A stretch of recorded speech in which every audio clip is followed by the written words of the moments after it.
is a nice copper coin, but oh, Doug, do you know what time it is? 45 up. Who says 45 of, Doug? It's quarter after.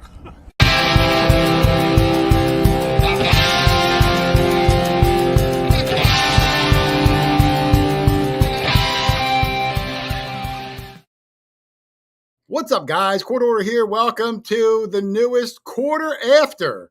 Only 2 episodes left before we end the year. We got a good guest on today, Wild Kyle. Super nice guy. I love he goes out and collects fossils. He looks for old shark teeth and finds extinct animal bones, something I've always been interested in doing. So we're going to pick his brain tonight. Like I said, super nice guy. He will be on in 14 minutes. But let's start the show with some people that are coming in right now, starting with Mr. Charlie Harley. How are you, Charlie? I'm doing great. Charlie, I know. I was going to say you got last week. You were had this long afro beard growing off your face.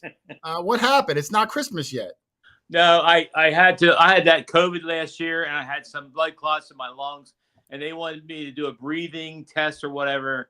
And of course, there's a mask over your mouth, and they wanted a real tight seal. And my doctor said that I should be clean shaven. So I look a few tears doing it. But yeah, I remember years ago, I had real long hair, and I loved it. I remember that. I saw a picture of you. Yeah, real long, and you get so attached to it. And then when I had to cut it, man, it's like you're losing your arm. You know what I mean? And then I was going to grow it back, but I didn't want to put myself through that again. So I was like, I can't do it. Yeah, I only had it for about 4 weeks, so it's all right. I had mine for like 20 years. Did I ever tell you the story why I had to cut mine? Yeah, something about MTV? Yeah, I did an MTV show where they make you over, and they came down and picked me up and my fiance, now my wife, but at the time. Right.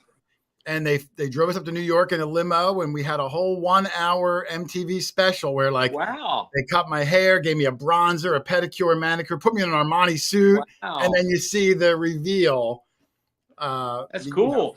Yeah, many moons ago. Yeah. So, but it was cool. Did they pick you up in a big fancy car, like a limo and all that? Yeah, big limo, and drove us up. I'm only 2 hours from New York, so right. Another couple also did it at the same time. They were from California. They got flown out, but I'll take the limo ride, whatever. That's cool. There's a lot of things in your past that we don't know. Yeah. I purposely. Anything else? Anything else? There's a lot of things, but you know what? The show goes on for many weeks, so we'll save them for a future episode. All right. Let me also bring in Charlie. We are Douglas today, but we do have Rich Van Winkle and Lindiana Jones. Hey guys. Hey everybody. Hey. How are you guys? Good. How are you?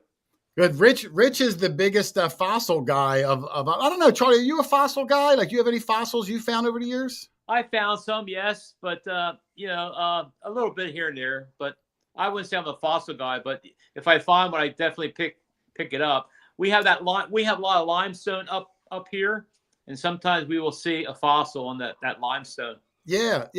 I try to look, but I don't know what to look for. And that's why I'm going to try to get some tips and tricks from Kyle so I can, keep my eyes peeled better. So I'm excited about that. Oh, Eric Thompson. Thank you, Eric. David got a flying eagle today. Doug might be PO'd. Yeah. Poor Doug. I don't know why he can't get over one, but I'm sure next year, Eric, he will get one. And, we have a video with Eric that I'm hoping will start this Tuesday. We'll see what happens. I do want to say a few hellos real quick before we start, Lynn. I see Wendy Olson, Patrick Parker, Marty Vistral's Digging with Marty, French Creek Detector, Hot Mess Fishing, Alicia, one of our moderators. Thank you very much, Alicia. On the ball, too, with links to Wild Kyle's channel. Danimal Diggs is in there. Gary Lacarte, Corn Smoke, Teresa, the treasure hunter, another one of our moderators. Thank you, Teresa. Detect Dig Smile, Turd Ferguson. Rich, I want to show you something. Hold on. Okay. I just got an email 10 minutes before the show, and I loaded it into our screenshot. The email came from Big Wave Digging Life, who's usually in the chat. He might even be in there. Right. This was a special thing just for Turd Ferguson. Here it is, Rich. It's a oh wow, it's a Turd Ferguson action figure. I don't know if he photoshopped that or if that's a real thing. I'm not sure. It's probably a real thing. Yeah. Look at that cowboy hat. Holy mackerel. That's a real 10-gallon. That's like a fines bag. There's Big Wave Digging Life. Thank you, David, for sending me the official Turd Ferguson action figure photo. Wow. I did see Turd in here. I'll email it to her later on. Thought that was pretty cool. Now, if we can just get to the bottom of who Dangus Squat Burger is, then I'll feel complete. Anything exciting happened to you guys this week? Rich, Charlie, Lynn. I got internet set up over at the new house. Oh, you did? That's right. Yeah, Charlie, Rich finally moved. Did you finally move, Rich? Is it official? Not exactly. But no, it's been 2.5 years. We have slept there, and there's internet. That's all you really need anymore, Charlie. It's been 2.5 years, and the guy still hasn't moved quite yet. Almost. Oh, look, Jay Diggs History said lots of drones. Yeah, Rich, I don't know if you saw Jersey, all over the news. You know, I'm in New Jersey, and every night my wife and I go out back. There really is like dozens of drones all over the place. I saw my own eyes, and I'm far from a conspiracy theory guy. Did they figure it out? They're there. I don't know. They claim that they don't know what they are, have no idea, but they do know that they're perfectly safe. Yeah, right. Oh. They're saying that it's a small section of the government, you know, one that nobody else has access to, even our government. Oh, okay. Maybe like only 10 people know about it. That's their excuse. But that still doesn't make sense to me, because why would they just be like over neighborhoods and stuff? There was a guy up north, it was on the news today, that this guy up north, there were some drones over his house. He shot it. No, he didn't shoot it. No. He flew his drone up to take pictures of their drones. Yeah. And he flew his drone up. Within 1 hour, the cops were at his house and arrested him. So they knew where that drone came from, but not the other 900 SUV-sized drones. It's the weirdest thing. Yeah, I can't believe we're not doing anything about it. Like, it actually scares me to know that we can't do anything about it. Well, that's the thing. There must know something. I don't sleep at night. It's just so weird. I thought I was safe at night, that our government would protect us. I don't know. It's definitely weird. I'm hoping we find out eventually. Maybe we never find out. I'm not sure. Hold on, let me close this off. But thank you. Like I skipped ahead. I want to thank Big Dave, Digging Life, for sending me the phone. Oh, look, Plugmaster Ford is here. No way, is he? He just got in from flying his drone. Jeff, are you flying your drones over my house? Knock it off, man. You're scaring my dogs. Ken Hurst is in here. Oh, seeing some good names I haven't seen in a while. Turd Ferguson said, my son is watching this and is totally impressed that you keep saying my name. That's right. Did your son see the official Turd Ferguson action figure, Turd? And I don't see Clem Fandango yet, but I do have to give a shout out to Clem Fandango, who may be in the chat. I can't see them all. Chris Fallon, our buddy Chris, who is up from Florida. I just found out today. Chris is up from Florida. He might be gone with us this weekend. Good dude. He hunted with us not long ago, a couple months ago. Rich, what's the matter? You look perplexed. No, nothing. Oh, okay. We got 4 minutes. I see Kyle in the background. He's being very nice and waiting for us. I'm going to bring him in a minute. I was scavenging his Facebook page, Rich, looking at some fossils, and I was expecting to see, the typical fossils that I think of, like the impression of like a leaf or the impression of like one of those skeleton-looking ladybug things. I don't know what they're called. They're really cool. I don't know what they're called. But the things he found, Rich, were like, my jaw hit the floor. Like he found things that I thought were mythical characters, Really cool things. Really cool things. So I'm excited for, to try to learn about that, because a lot of the places we do, I'm sure there could be fossils around in the mix if you knew what to look for. Not that we go in a lot of waist-high creeks and stuff like that. I did see a video that he put out where he was walking along the beach and looking at the different seashells.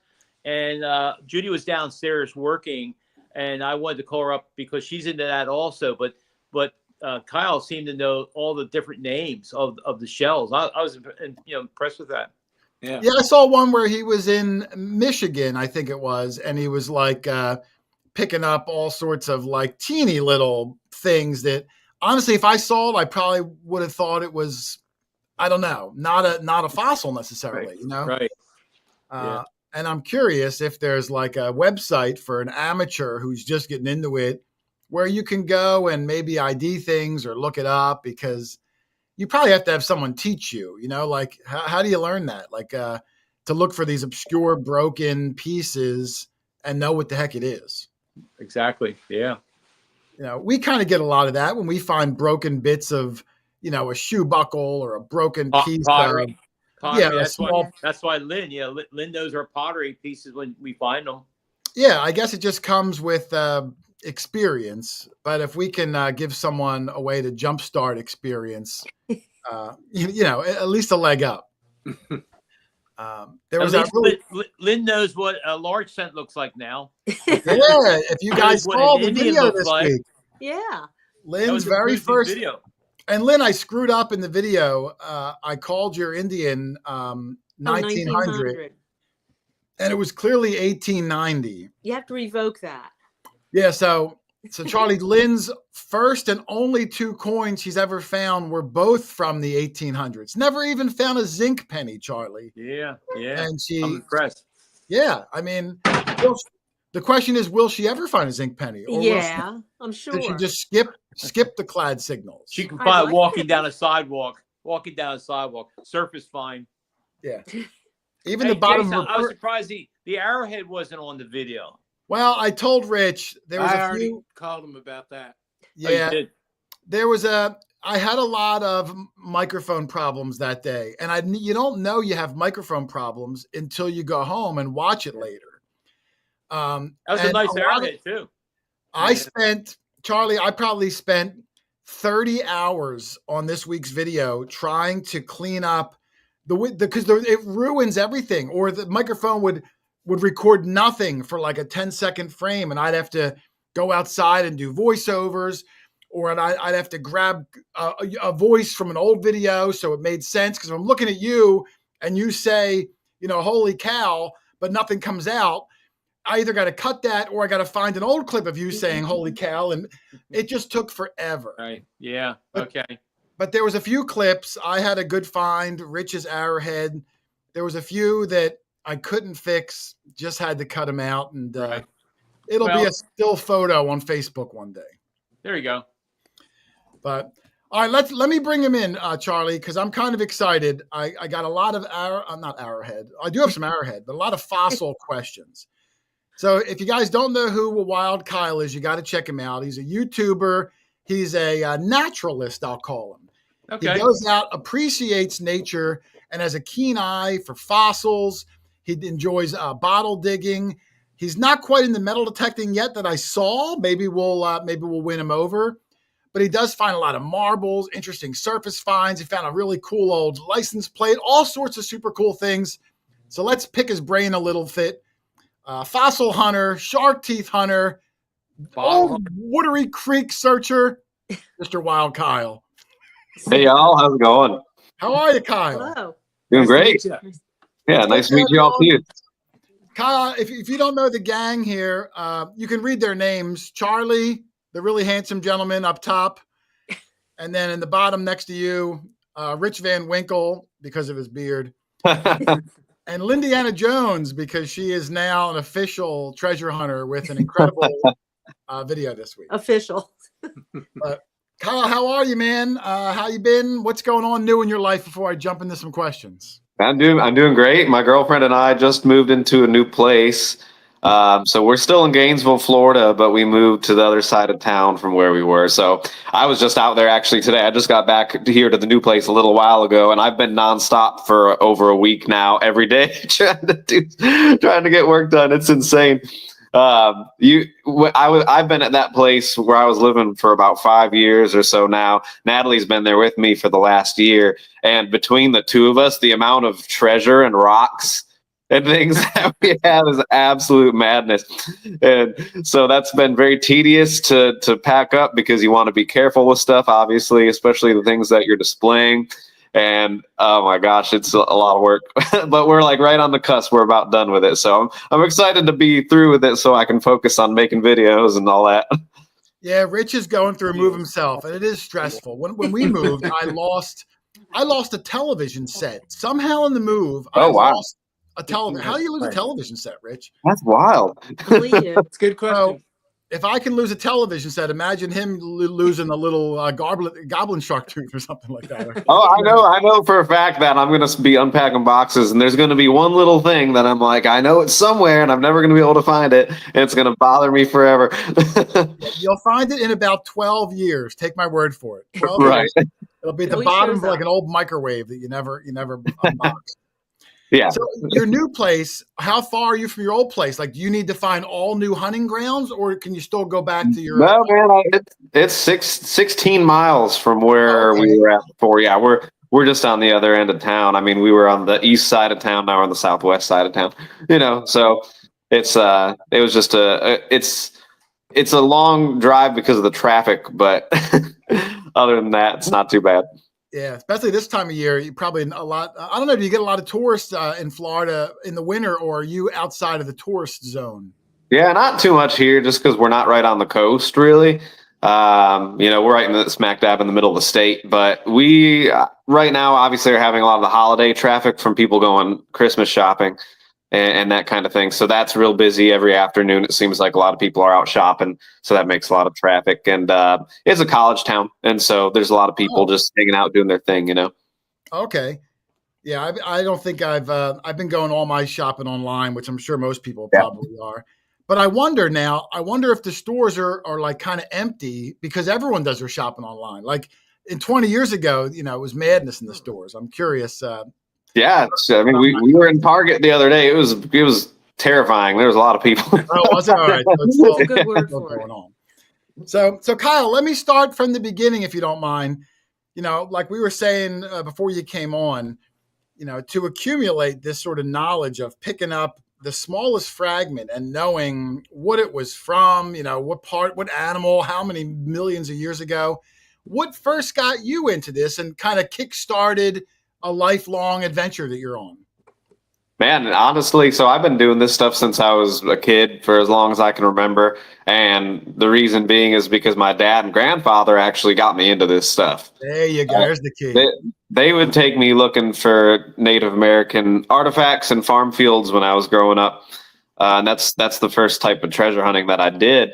And this was actually in Michigan. I was born in Michigan. Yeah, I was born up in Saginaw, and so we would do that, and we would look for fossils and things up there too. I remember sitting in my driveway looking at the little gravel rocks that were there, because it's all just this like glacial gravel up in Michigan, and so you end up finding some little fossils mixed in with that, just because of the type of sediments that are up there. It moves through Devonian stuff up in Michigan. There's a lot of old marine fossils, so we'll find little corals and things in this glacial gravel mix. So I would be looking at that stuff as a kid, looking in my driveway, picking up fossils, and I just never stopped. I mean, I've been doing it ever since, and I ended up in Georgia at a young age, and then now I'm in Florida. But I just never quit looking. And huge props to my dad and grandpa. Like, I thank them for that, because without them, I wouldn't have been into this as much as I am, I don't think. Yeah, it helps if you have someone bring you in, especially as a young boy, and lead you in the way, help develop your eye. That's what happened to Lynn is Rich's mother, and Lynn kind of passed it on to Rich from looking down, finding native stuff, just sort of, surveying the land, where a lot of people just kind of walk and don't pay attention. We're always looking down. Right. Yep. Always. Yep. That's why I think the fossils would be a really cool thing to at least keep in the back of my mind, because we're always walking. We're always in, old fields that are near creeks that very well could have some of these little fossils. And I would love to just check that off the box that I found one. Yeah, absolutely. I saw a video when you were up in Michigan. It may have been your sister you were with. I don't remember. And you were on the super rocky beach finding like these little, they were like a worm. You called it like a worm, something worm fossil. I didn't even think worms had bones. What were those little round? They look like lifesavers. They were long tubes. Yeah, those are crinoid stems. So they're very common up in Michigan, actually, in the right area. And they're basically the stems of a plant, like an underwater plant. Oh, it was a plant. Yeah, so there's those. Then there's the blastoids too, which they call a sea lily. So they're just kind of these it's weird because they're not really a plant, but they're kind of like a living plant-looking thing, and they just kind of are bottom feeders. I mean, they sit on the bottom and eat little plankton and things that float around in the ocean floor.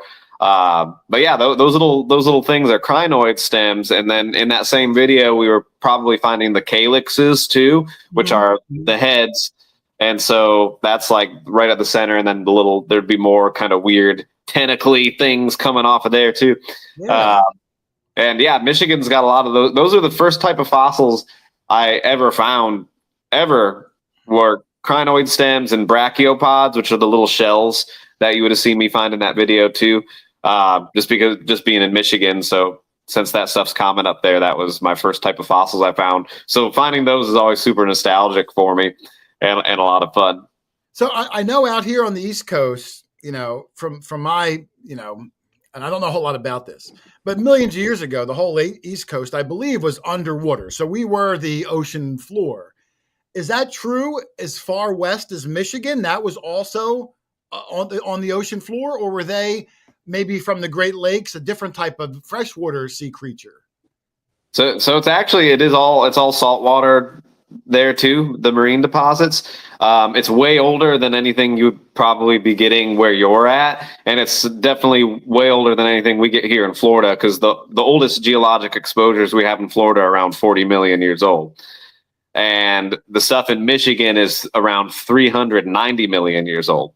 Wow. Is that because it's further from a fault line that would change the earth up as much? Not necessarily. So the fossils that we find in Michigan were deposited when the continents were still together. Oh, Pangea, right? Pangea, right. Yeah. Yeah. So you're finding fossils in Michigan that basically were deposited in where present day Africa is. Wow. And then there's that movement over time, and then obviously the lakes have exposed these sediments just through erosion and things like that. Basically, you got to get under those top layers to get to that layer because it's pretty far under the ground. But the lakes, act as a low spot, similar to a creek or a river would.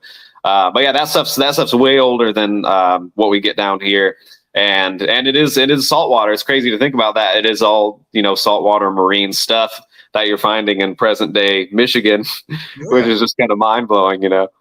No, it is amazing. And we had somebody on a few weeks ago that kind of sparked my interest in this fossils. I think it was Matt. Was it Matt Howell that was talking about it, Charlie? Yes.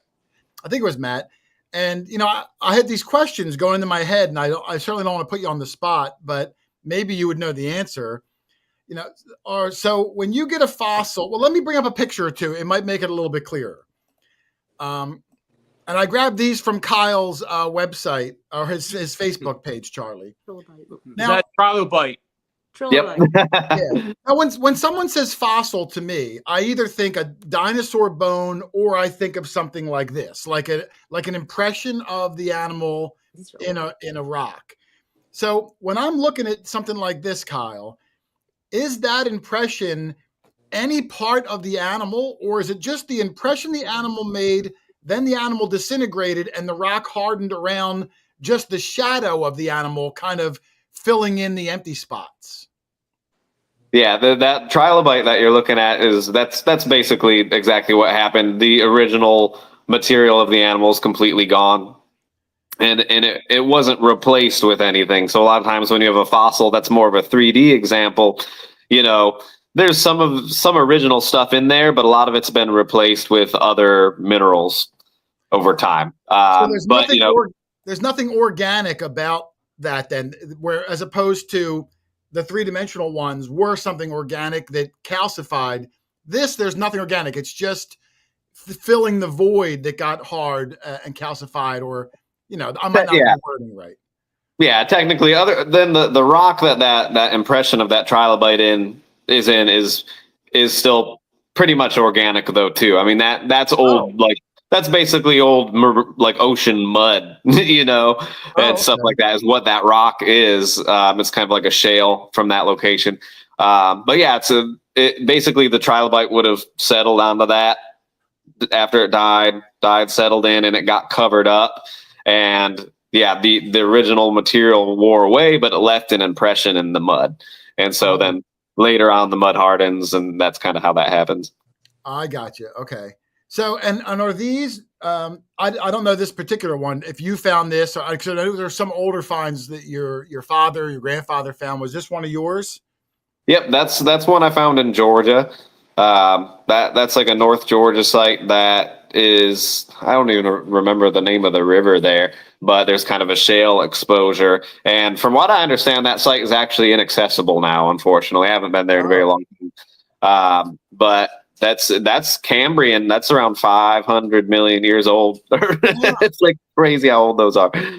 Now, Lynn has a house up in New York, and you find a lot of fossils up there, Lynn. Is that the kind that you find, those sort of things? I've never found a trilobite, although I know one has been found on our property. We find mostly shells. I mean, it's up there in, central New York, and it's hard to imagine that was under the ocean at one time. Well, if Michigan was under the ocean, I'd have to think New York was. Same kind of thing. Mostly what we find is shells. There should be other stuff, but so far, and we've got lots and lots of shell fossils of different kinds. Like you said, in the driveway, I pick them up when I'm weeding or whatever. They're all over. So is there a specific type of rock that you would look for, Kyle, that might be more advantageous to possibly contain a fossil? Well, you definitely want sedimentary rock. So things with layers and things like that are usually your best bet. And just kind of having a general knowledge of the geology of the area where you're at is really the best advice I could give on how to find fossils. Because if you're in certain places in North Georgia, for instance, like the Blue Ridge Mountains, that's all metamorphic rocks, and you're not going to find anything fossil wise because all of those rocks are way older than life on Earth. So having a general knowledge of the geology is really what's going to help you find the fossils. And the sedimentary rock is pretty much stuff that was deposited with water. So rivers and streams, lakes, oceans, things like that, as opposed to the metamorphic rocks, which are more from volcanic activity and other types of processes. So shale would be better than slate. Yeah, shale is definitely a type of rock we find fossils in a lot. That's more of like a sedimentary layered type of stone. And depending on where you're at, it depends what you're going to find in it. Like that site in Georgia, we found trilobites. There's places we go in Alabama where we split shale open and we find beautiful fern fossils and plants and other things too. So just depending on the area you're at, you're going to find totally different stuff. I was hoping you pulled that one up. Yeah, I'm good. Now I doubled it just so it fills up more of the screen. It's the same one. I just mirrored it. Is that an old fern that you had to crack open to find? Yep, that's from Alabama. There, that's one that we split open, and it was the most surprising one I've ever done because that's still to this day the nicest fern that we've found. Just fantastic, man! Like if I found that. Oh my heart would skip a beat. I mean, everyone in the world, whether you know about them or not, you instantly recognize that and you know what it is. Now, I know it's a tricky subject with metal detecting as far as people selling things, and I certainly don't know what anyone does or care. But I'm always curious about, is there monetary value? And a lot of people email me like, what's that worth, even though we wouldn't sell it. Now, something as detailed and as large as that, is there monetary value outside of, the everyday person or something like that, a $20 item? Yeah, I think there probably is some more monetary value to something like that. I don't know because I'm not well involved in all of that to really know what something like that might be worth or what it should be worth. It's just kind of a world that I haven't really dove into a whole lot yet because I don't sell much at all. I keep a lot of stuff. It's like, especially something like that, I get attached to it, and it's something I want to keep on the shelf. Yeah, for sure. There are a lot of fossil shows down here in Florida that my buddy Chris and I have been talking about possibly setting up at some of those and bringing some stuff to booths and everything. Just because after a certain point, you can't possibly keep everything. that becomes a problem. I struggle with that too. Like, I've never sold anything. I've never even cashed in any of my clad. For 10 plus years of doing this, it's all in mason jars. But like you said, at some point, like I'm running out of room to put all this stuff. So I don't necessarily want to sell it, but what am I going to do with it? So I'm in the same boat. And I feel like I'm not serving it any justice by bringing it home and just putting it in a box and not letting it. So I'm curious, whatever you come up with, maybe I'll borrow some of your advice. Dude, one of my favorite things to do is we're at the perfect time of year for it. In the holidays, I like to give stuff away to friends and family. And Charlie, I'm going to give you 2 zinc pennies and a clad quarter for Christmas. Merry Christmas, Charlie. It's a great way to get rid of stuff. Be like, hey, here's something cool I found. It's meaningful to me. Here you go. That's the way I like to do it a lot. Now, and I'm assuming that most of your good finds, like you said, are near water. When you hunt, are you always actively looking where there's existing water, creeks, lakes, rivers, or do you try to look where maybe there was water and now it's dried out? Or is that too difficult because now you got to dig? Like, I'm assuming active water is constantly causing erosion and change and bringing things up. What makes you look for a specific spot? And could you drive by a creek and say like, oh, that looks good, or oh, that one doesn't look good? Yeah, active water is definitely the best bet for finding stuff, just because it does. I mean, like you said, it does the work for you. Otherwise, you have to dig down, say there's a creek and the creek is already incised into the earth a little bit, and then the creek cuts down to a fossil layer that's, say, 20, 25 feet below the surface. You got to dig 25 feet to get to that fossil layer. So the creeks and rivers cutting through really helps a whole lot to get to that. And to answer the question about driving around and seeing creeks, that kind of comes back to having a general knowledge of the geology too. And having hunted fossils in Florida for so long, I can generally drive somewhere and kind of get an idea of if there may or may not be fossils there, based on the area that I'm in. And so, yeah, you can pretty much look at a creek and be like, that looks fossiliferous, or maybe that one doesn't. And sometimes it's a little deceiving though too. Here in Florida, it's real swampy. So sometimes you cross a creek that right by the road, maybe they widened the creek or something, and it gets a little bit more swampy looking, but you walk in the woods a few hundred feet and all of a sudden there's cut banks and there's clay and stuff like that, so you really got to just kind of explore too, even if you're not 100% sure. Yeah, there was a few videos I saw of yours when you were walking down the creek and you see those cliff-like walls and you can see bands of different colors, almost like on the TV shows when they're looking for dinosaur bones in Arizona and you see the different bands on the mountains. Yep. It was kind of the same thing, but in miniature form. Yeah, definitely. Now I have one here. Hold on. Before I bring this up, I wanted to ask you, in the creeks a lot, I always wonder whenever people come on, have you had any run-ins with any dangerous animals? I mean, down in Florida, heck, there's got to be a lot of poisonous snakes, maybe poisonous lizards. Any scares? Any possible attacks? That's one of the most common questions we get on the videos for comments is people asking, "Don't you run into snakes? Don't you run into alligators?" And we do, and it's not very often. And I've been scuba diving, in Florida rivers since I was 17. I'm 31 now. I've never once had a negative run-in with a snake or an alligator. I think it's just a matter of being mindful of your surroundings and respecting the wildlife around you. And that's, the best way to stay away from a bad situation. We got to remember that we're in their home, Oh, for sure, for sure. I mean, sometimes those snakes might be curled up, and if you're moving rocks out of the way and you startle him, things happen.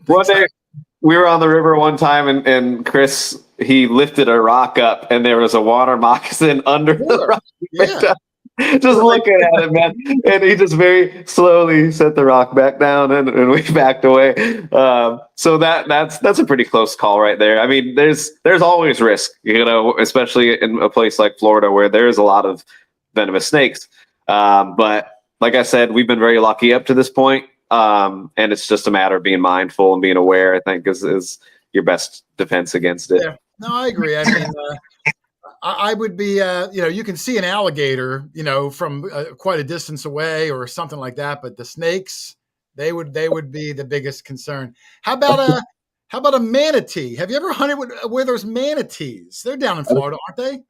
Yeah. We don't see manatees very often, to be honest with you. The most recent manatees I saw in the wild were, it was a couple years ago now. We were on the Santa Fe River kayaking, and they were right near this big spring. That's right there. They like the spring water, especially this time of year, because the spring water is nice and warm.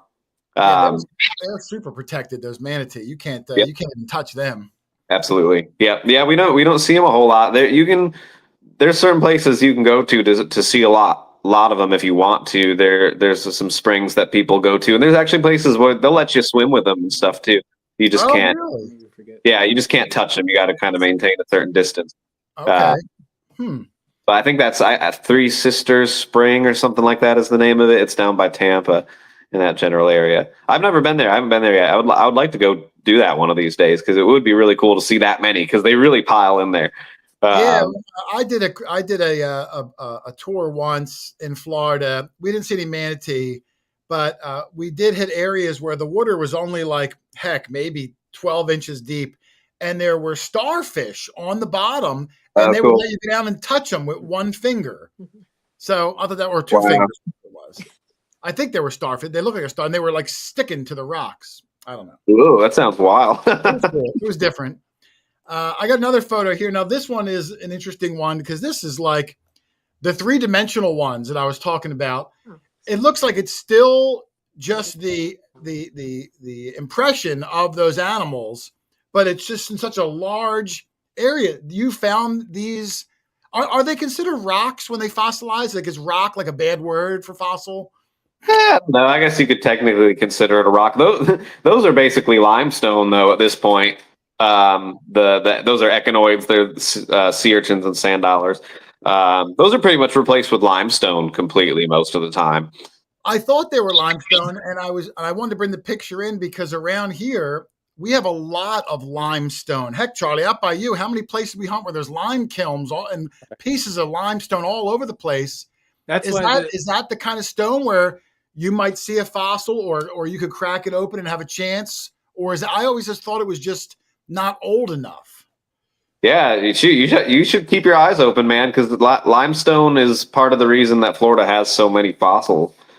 Jason, not to interrupt, up my way, there's piles of the slag that comes out of the quarries, and people used to climb up on those slag piles and look for fossils, but the mining firm, they don't allow it. They were a little concerned about liabilities there with people getting hurt. But yes, our uncle used to allow them to do that because he had the adjoining property, but no, they prevent that now.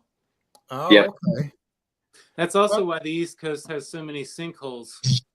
Yep, exactly. The limestone. Yeah. Oh, I didn't know that. Yeah, we have several on our farms that we have to fill up each year with soil. Wow. That's something I'd love to keep an eye out in some of these farms because we see a lot of limestone, and I didn't realize. Yeah. In my mind, I thought that just wasn't old enough to hold fossils. Because, I mean, how long, the newest fossils, how long does that take for that to fossilize? Is it hundreds of thousands, tens of thousands? The newest fossils we find here in Florida are around 10,000 years old. 10,000? Yeah. Wow.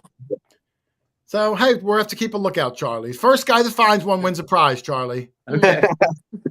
Yeah, limestone's great. I mean, that limestone is literally made up of, trillions and obviously a unobtainable number of dead marine organisms.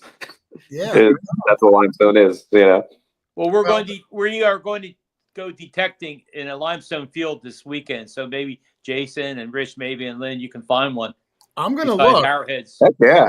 I mean, I would just like to say, like when we had Brandon on, like I was all gung ho to look for bottles, but I don't know if I can dig a 5-foot deep pit, but I can look on the surface for rocks. Heck yeah. That I can handle.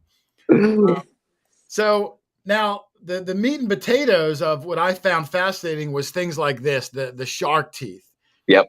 And you seem to find them, pretty plentiful. I'll watch videos and you're just surface picking them up, left and right.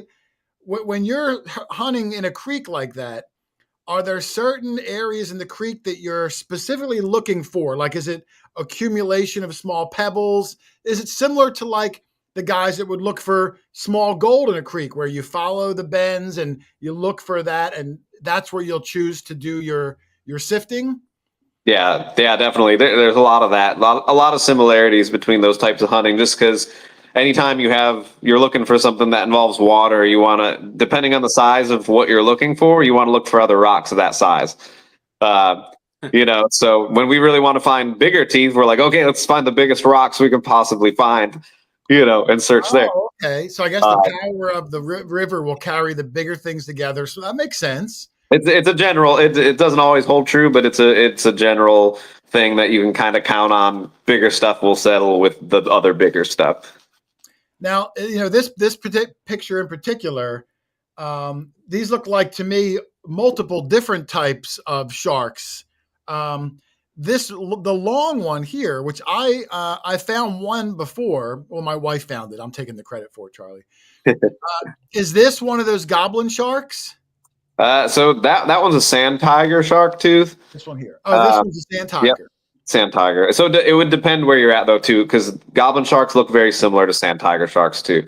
But a good way to identify the difference would be where you're at. So that was in Florida. We don't have any Cretaceous sediments in Florida, which are where the goblin shark teeth are found. So, you can rule that out. And if you're somewhere else like Alabama, they don't have the Miocene teeth in the locations that we're finding the Cretaceous teeth, so you can rule out sand tigers. Oh, okay. So I got you. So yeah, I guess knowing the geology and doing some history of that gives you a big leg up of what animal bones or fossils you didn't have a chance to find. Exactly. Well, I have some more of them because the shark teeth ones are fascinating to me. Here's some larger ones, not his largest ones, Rich, but now these are getting even bigger. Where did you locate these larger size ones? Yep. So those are juvenile megalodon teeth. A couple of those are, and a couple of them are mako shark teeth as well. And those are right here in north central Florida in the Gainesville area. That's where we do a lot of that hunting. How far back do these fossils go? These shark teeth, megalodons and the makos. So that's the Miocene in this area. So we would be, it's generally a middle Miocene around our area, somewhere around 14 to 15 million years old. But that time period lasted from around 5 to, I believe, around 25 million years. So there's a big time span there. Oh, I have another one here. Here's some other ones, Rich, that start to get even more impressive. That big one up top with the cracked root part, is that a more mature megalodon? Definitely, yeah. That was such a fun day. That was really early on when Chris and I, Paleo Chris and I, started our YouTube channels right around the same time, and that was, I believe, probably one of the first 10 videos I would think of. Maybe not. I might be wrong about that. I'd have to look back, but that's one of our earliest videos. Was that day right there, and so I think that was all found in one day. That was a 1 day haul. Yep. That was 1 day haul right there. Were you diving or scubaing for those, or were they surface? No, that was digging and sifting. We were using and stuff like that. Yeah. Oh my goodness, Rich! He sifted though. They were within inches from the surface. That video is so funny to me to look back on too, because you can't see it right now. My hair is longer. I've got it in a ponytail right now. But my hair was really short, and we were a lot younger too. It's just funny watching that and seeing like totally different reactions. Yeah, it is funny. Like when you've been on the platform for a while, to go back and watch your older videos and just see how much that you changed, even physically. For Like sure. I'll see one once in a while. I'm like, man, we were like babies, Charlie. I've been thinking about how fun it would be to take all of my intros and do a time lapse of all the intros, and you can watch the change. Oh yeah. You see the wrinkles slowly forming. Yep. Like, man, Kyle was so young when he started. He's getting old quick. That's one of the coolest things about it, though, is that you can, look back and see how you grew and how you got better and, how you got worse. That was in 2018, I think, was when that video was filmed. Really? 2018 or 2019, right around there. And so it's like, oh my gosh, what year is it now? 2024? Only a few more weeks. Only a few more weeks. Yeah, it's crazy. Another one. Look at that monstrosity, Rich. Wow. Now, so cool. Were those found the same day? Were they like a collection that you were just showing off? I don't remember if there was context to the photo. So that tooth in the middle is the same tooth we just saw. Oh, okay. That big one. Yep. And then the two other ones were from different times. They weren't found together. They were found within a year of each other, though. They're around that same time. It's funny because I spent a really long time looking for a bigger tooth like that. Took me a really long time to find any. I found that one in the middle, and then that year or within that next year, I found those other two as well. So it was like I found them all in a very short amount of time, and I haven't really found many teeth that big since then. That's how it works with detecting too. Is you don't find something, and then when you finally find one, you find a couple more. They just come in spurts like that. Yep, exactly. Now, something like this, like especially this one over here, because of that sheen on the point, is there any organic matter left in that, or is it completely rock now? Not that I know of. I mean, I would say I probably am not well educated enough to know exactly what consists of that, like what is inside the tooth still. I know for the most part, I mean, a lot of it has been replaced with other minerals. But I think there is actually some original like tooth material left in there. Enamel, maybe. Yeah, I think so. It would be. Yeah. I do have a question. On our property in upstate New York, the shell fossils we find, some of those stones look like they're, I mean, they are rock, but they look like they're almost mud still. And like you can literally see white pieces of shell. Yeah. Like you can still see white shells in this rock. What's that? Like, what is that? Not as old yet, or is it not finished the process? That happens a lot here in Florida too with the shells. It'll be kind of strange because you'll be finding 2 million-year-old fossil shells, for instance, and they look no different than a shell you would find on the beach, basically, other than they're white and they don't have the color. It's hard to say because stuff can be. You can have a fossil that's not necessarily well mineralized, but it's still considered a fossil because of the age. Well, the shell is calcium, right? And calcium is a mineral already. So why would it change when it is already mineralized? Because it's calcium. Yep.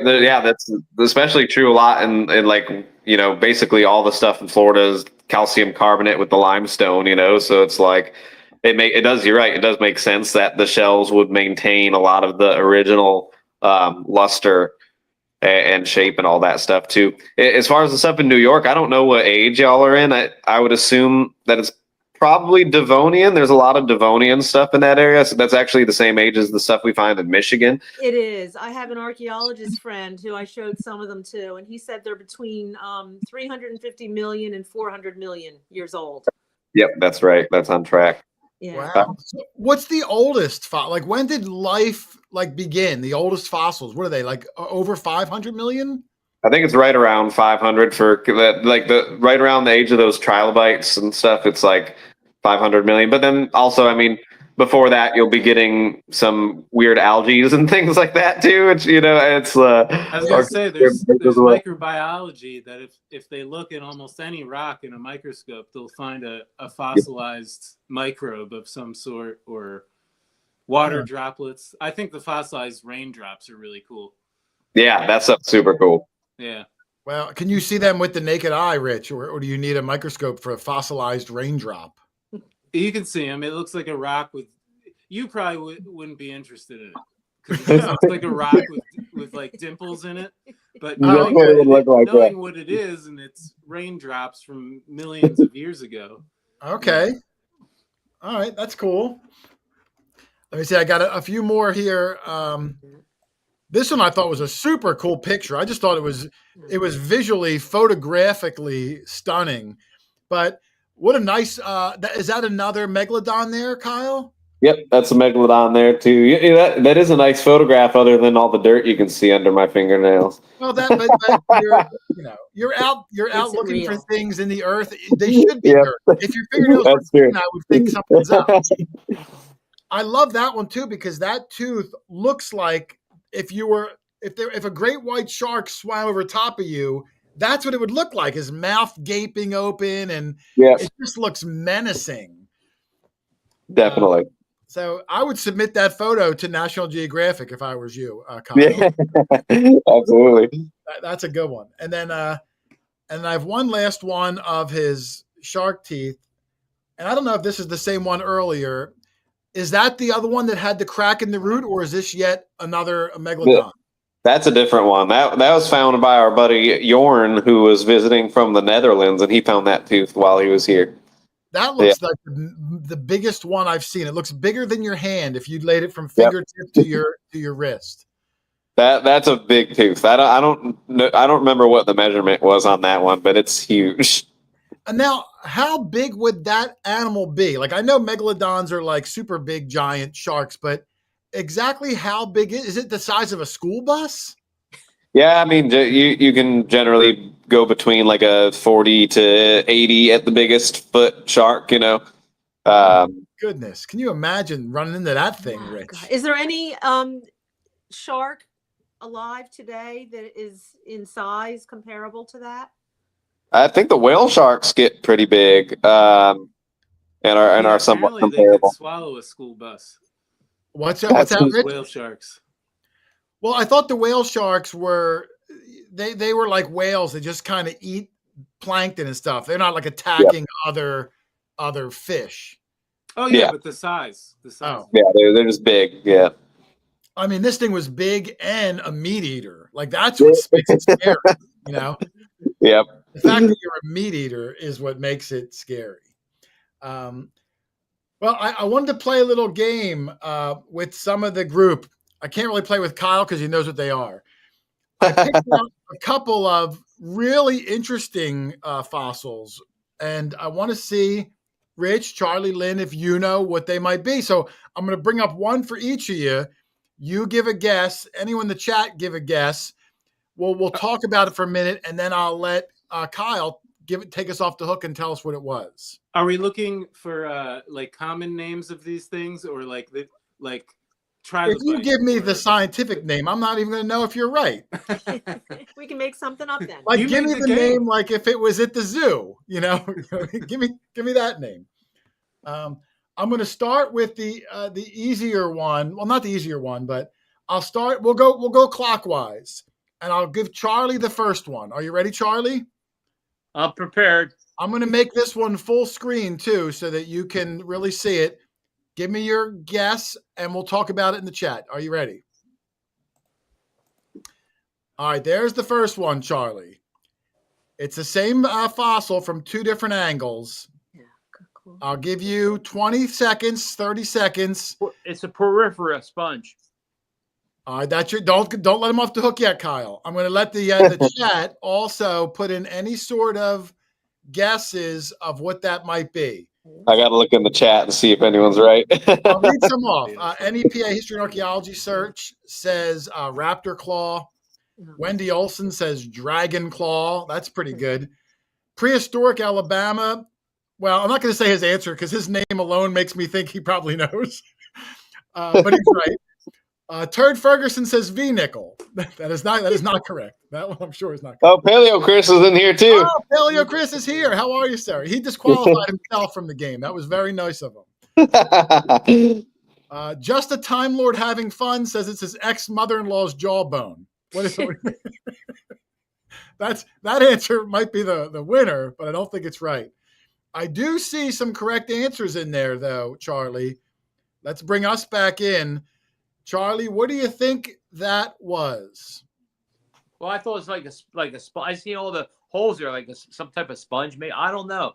A sponge. All right, Rich. I'll let you and Lynn get a guess in too before I let you off the hook. Rich, Lynn, any guess on the first one? My guess would be some sort of claw, because of the. Well, you can't see where I'm pointing, but there's that ball on the bottom, and then the down other here. Rounded cutout where okay. the joint would have went in. Joint, yeah. So like I'm a pretty joint, like 99% sure that would be a claw, but I don't know from what. All right, that's fair. Lynn, what do you think? Claw, sponge, or something else? I see what Charlie means, but just because of the little holes in it, but I think it's more of a claw or part of a creature that used it to dig. All right.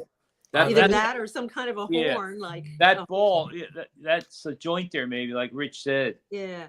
All right, Kyle's going to let us off the hook. Kyle, what is this? Who found it? Where'd you find it? Give us some background on this. I gotta say, Wendy Olson was right. It's a dragon claw. There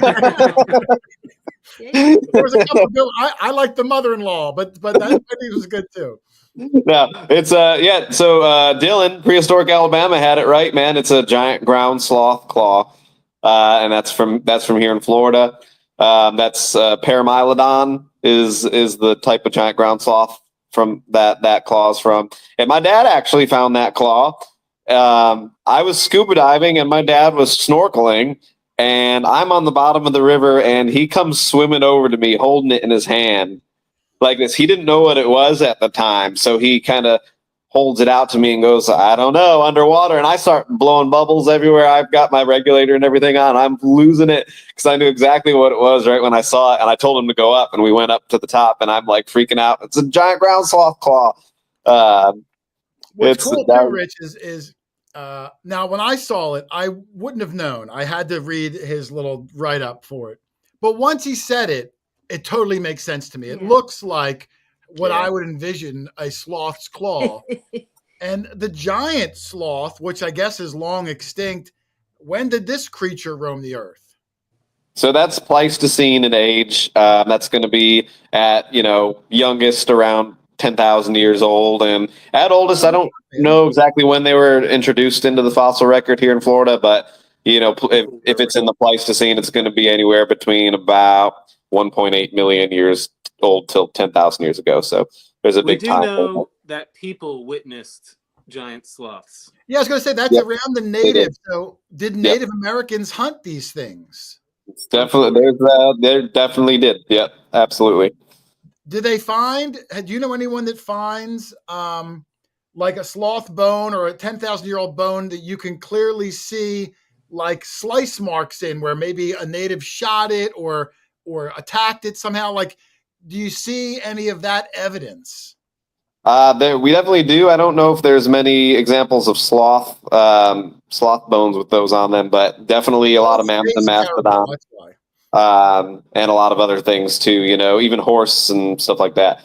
A lot of different animals that you can find evidence of Native American hunting. All right. Well, Charlie, you scored a 0 on that one, my friend, but it was a valiant effort.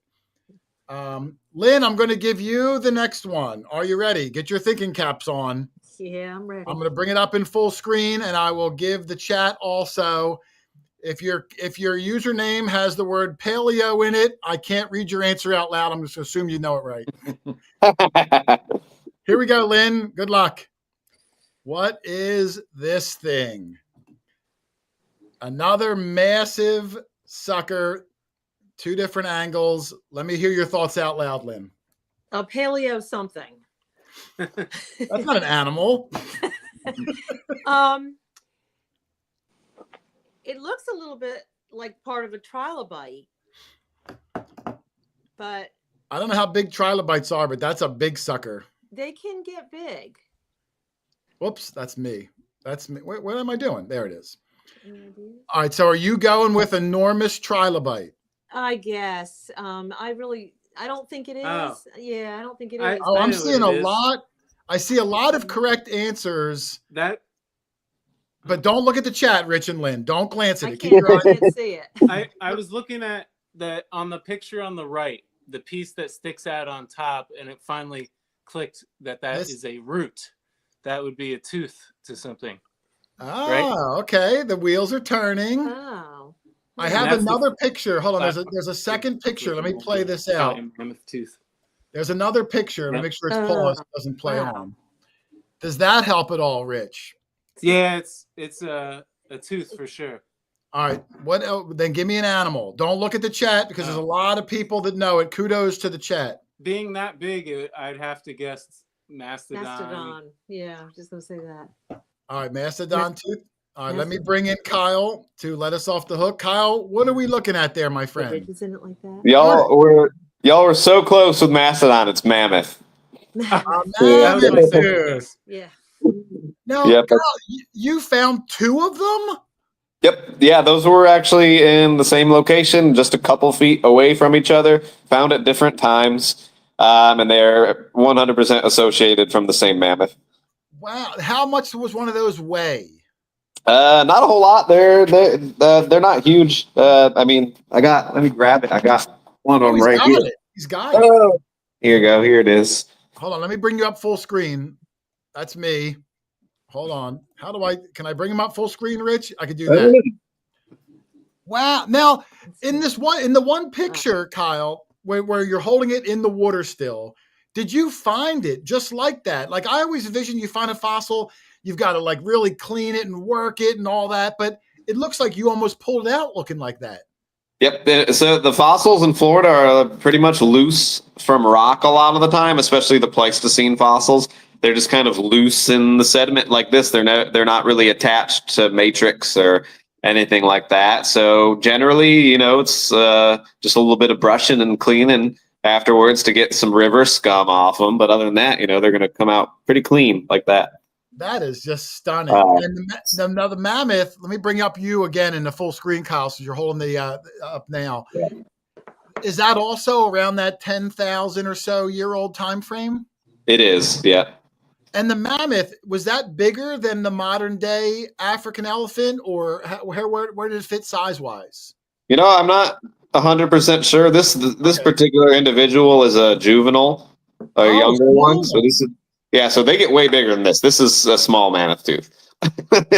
Wow. They get much larger. But I don't know how to compare the size, to be honest with you, as far as they're probably similar, I would think. If you look up modern elephant teeth, they're big. They're pretty large. So now, did you find that also relatively close to the surface, or is that something you had to dive down or scuba for? Yeah, I was scuba diving, but I was in really, really shallow water for the first one. It was only water up to here probably. And Chris was with me when I found the first one, and it was just a matter of I stuck my head in the water and I saw it sitting there. And it was just sitting on the bottom, fully exposed. Wow. Just fully exposed on top of the sand. And we started losing it and freaking out, and then if I found the other one, I want to say it was a couple months later or something like that. It was at a different time, and it was like a few feet away from where the original one was, and there was just like a little bit of it kind of sticking out of the mud, basically.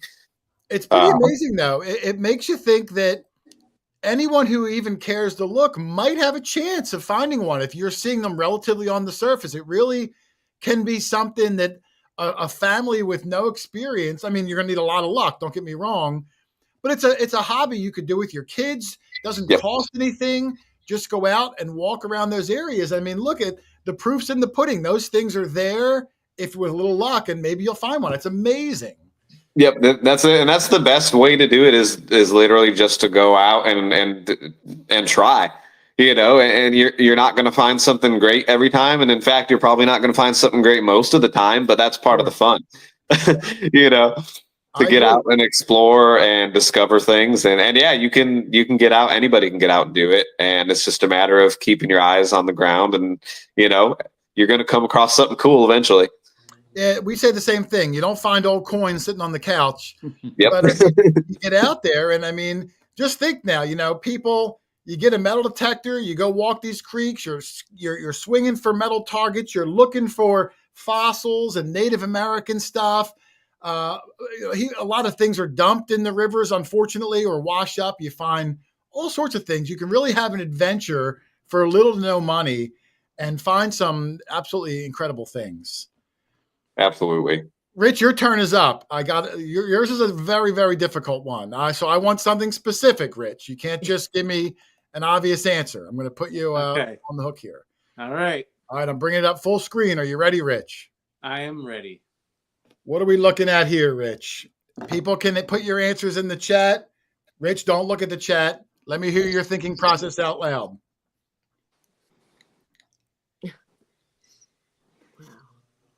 Let me take you off mute. Okay, you're off mute. Well, I want to guess some other type of tooth, but I was thinking real hard about that to see if there's any other possibility. Let's say that you're right, that it's a tooth. I will say that it's some sort of extinct creature, obviously. They're not, but that doesn't still exist today, like an alligator. They're not your baby teeth, Jason. They're not mine. I didn't even know that this thing existed. When I read what this was from, I thought it was like a unicorn. I thought this animal was only like a mythical creature. And I had to Google it like a few hours ago to find out that it really is a real thing. The Pegasus. Other than that, their teeth, I really... I'm getting some good guesses. How long do we have here? I'll read off some guesses. I'm getting camel tooth. I'm getting, hold on. I have to scroll up. It went by.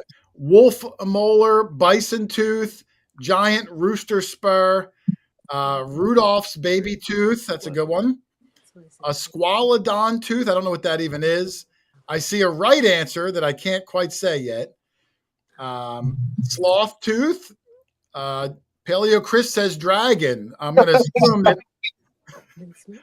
I can't imagine we stumped Paleo Chris, but Rich, I need a final guess from you what you think it might have come from.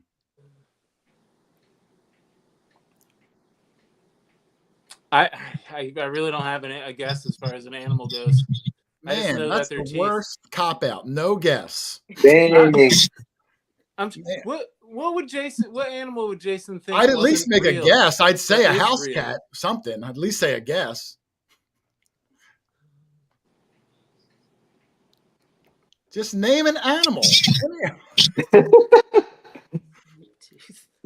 You tell me that you need something specific. All right, time's expired. Time's expired. Kyle, let him off the hook on this last incredible piece of an old animal here. This is right. It's dragon. What? I said it was mythical. It's a dire wolf tooth. Oh. I thought dire wolf was made up for Game of Thrones. I didn't even know that was a real living creature at one point. Yeah, they definitely weren't quite Game of Thrones level, but they were about as big as today's biggest gray wolves, although a little bit more robust, and they definitely had a little bit bigger teeth, bigger mouths, things like that, but about the size of the biggest gray wolves that are alive today.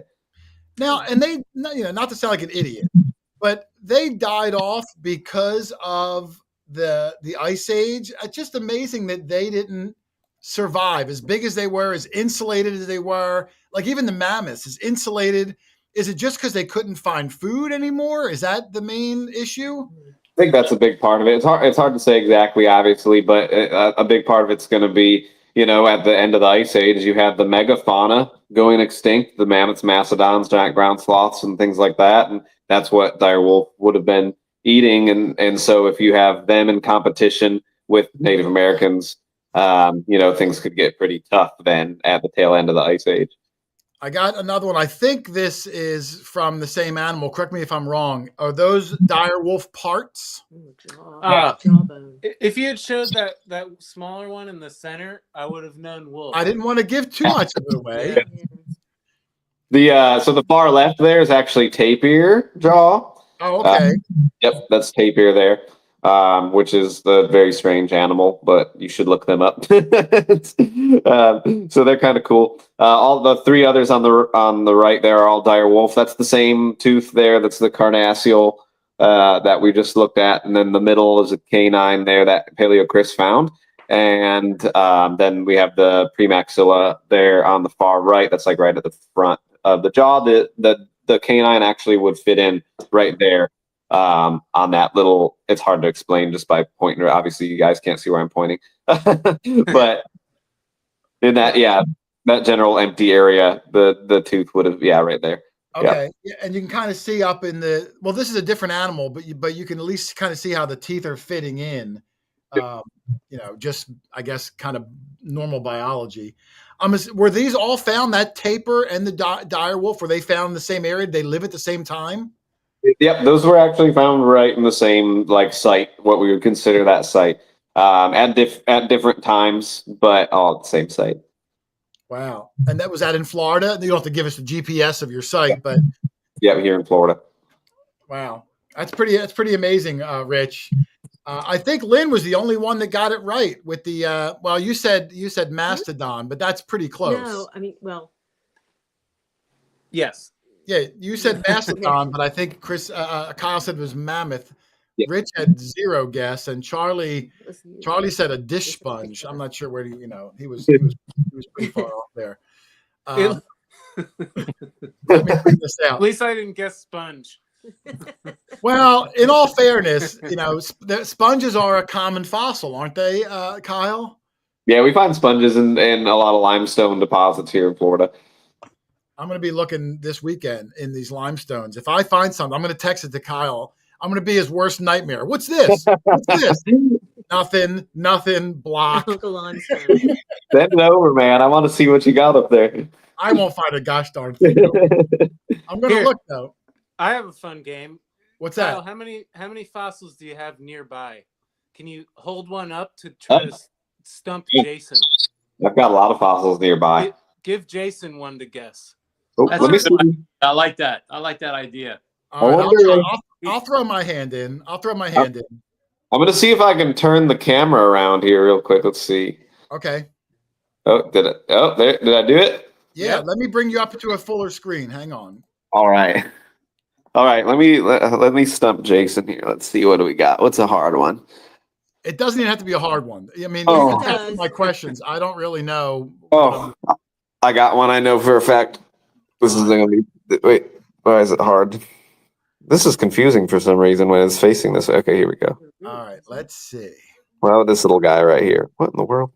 That looks like. Oh, look at that. I was going to say the end of a good Cuban cigar, but then he rotated it, Rich.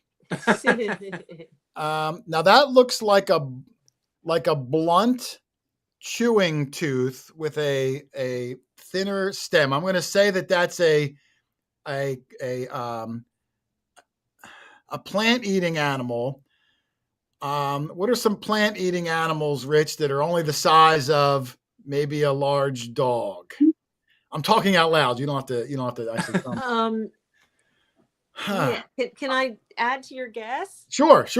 I think it looks kind of more like a claw, doesn't it, than a tooth? Or I guess it could. I'm looking at the bottom area. Yeah. I'm going to say that's because it looks like a molar, like in my mouth. Whoa, my camera's acting weird. That's okay. I can still see it. I'm going to go with a molar, and I'm going to go a molar off of. I'm trying to think of a bit. I lost him. I'll wait until he'll probably come back in a second. He disconnected from the whole stream. I'm going to go with Lynn, the molar of. heck. Hold on, he's back. Dangus Squatburger says possum toe. Oh, Dangus Squatburger says possum toe. I'm going to go with the molar off of a sea cow, an old sea cow. Okay, so this is. Can I give it away now? Yes, you can say. This is a very, very, very small baby mammoth tooth. I was right with the tooth. Oh, it is. I was right. Yeah. Now, Kyle, that looks nothing like the other mammoth. Hold on, let me bring the picture back up. Right. That looks nothing like that. Yep, it is very, very small. Now, when you say very small, are you talking like embryo stage? Because they don't even look like they're in the same family. No, not. No, I don't think it's quite embryo stage, but it's tiny. Well, all right, Rich. I did not get mine. I did not get mine right. We so, all well, we both knew tooth. We knew they were teeth. I was totally. I was going to guess sponge. Yeah. If I would have had a better guess if I knew more animals that were alive, then I would have had more of something to search through. And I didn't want to look at the chat. Let me see if anyone else got it right. Possum's toe. So Corn Smoke said baby mammoth tooth, but I don't know if that was after he announced it or not. Corn Smoke got the last one right too. So Gary Lacarte Corn Smoke must be quite the fossil man himself because he got the last one right. I didn't want to say it out loud because you guys were still guessing. Look at Chris. Chris knew it was hard. He said he picked a hard one. Yeah, that was now, Chris. When you found that, or if you were with Chris and he found that, would you have known what that was because it was so small and you're used to seeing them bigger, or would that have stumped you? No, I found that one. I think I was with Chris when I found that one. And yeah, I mean, I knew what it was right away. We pulled it out and you could see the root and everything. And just after seeing them so often, it becomes easier to identify. All right. Well, that sounds good. Yeah, I saw it looked like the little 4 pieces, just like my molar would look like. Yeah. Give or take. But your molar got silver in it. The old silver cavities. Well, if his had silver, maybe they'd still be alive today. Right.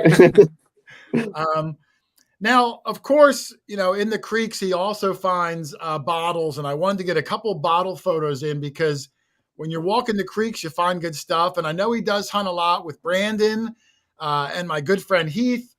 I wanted to bring up a couple photos of some of I think were notable bottles. So I'll bring those up too because I just wanted to give him some props here, Rich. Let me move you to the side. That one, I believe... Is that a hutch? Yeah. That's a hutch, yeah.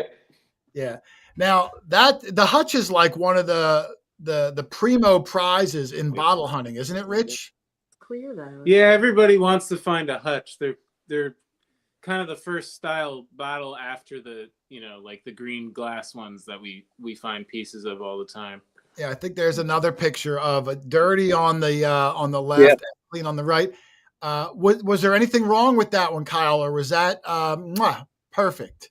That one, I believe there's a little chip down on the bottom. Not too bad, but it's not all the way through or anything like that. It's just a little flake basically off the glass.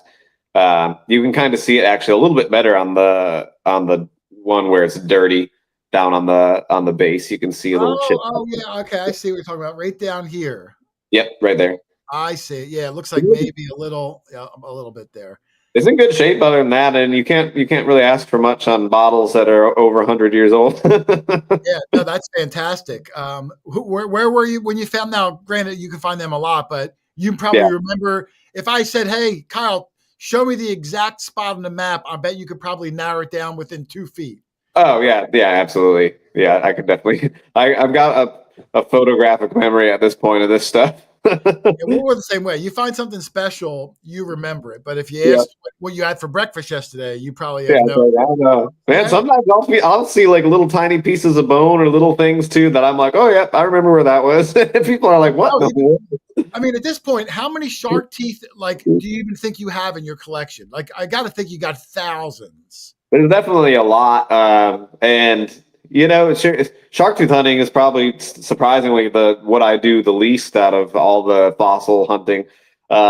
Maybe because they're so readily available. I mean, we love shark tooth hunting, but I'm more excited over the Ice Age fossils, to be honest with you. Yeah, you probably the shark tooth are probably a residual while you're looking for something else. Yep, definitely. I can see that because they're just so plentiful. We'll definitely come across shark teeth in all sorts of different situations. Even when you're not really targeting them. We find shark teeth that wash up. I live a half hour from Atlantic City. We find them just walking down the beach. They're small.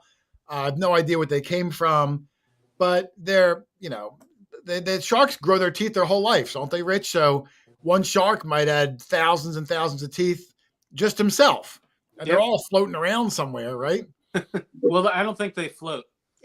Well, you know what I mean. I meant floating in the more common sense of they're out there. They're out there. Here was another cool bottle he found. I just love embossed bottles. And this one looked like it was some druggist. I think his name was something Ramsey. And it looks like it was right in Georgia, a hometown bottle there. Yep. Ingram and Ramsey, I believe that one is. Yeah. What year is something like this? Are you into the 18s with that? Earlier, that I found some newspaper articles from 1906 with that company mentioned. Oh, wow. Which were pretty cool. So that's pretty neat. Yeah, I got a few other ones I'm just going to go through real quick, Rich. A couple more miscellaneous ones. That old soda bottle over there, that one's really neat. What was that say on it? It's Ideal Bottling Works, and it's from Stark, Florida. That's got to be near your area also? That's in this general area, yeah.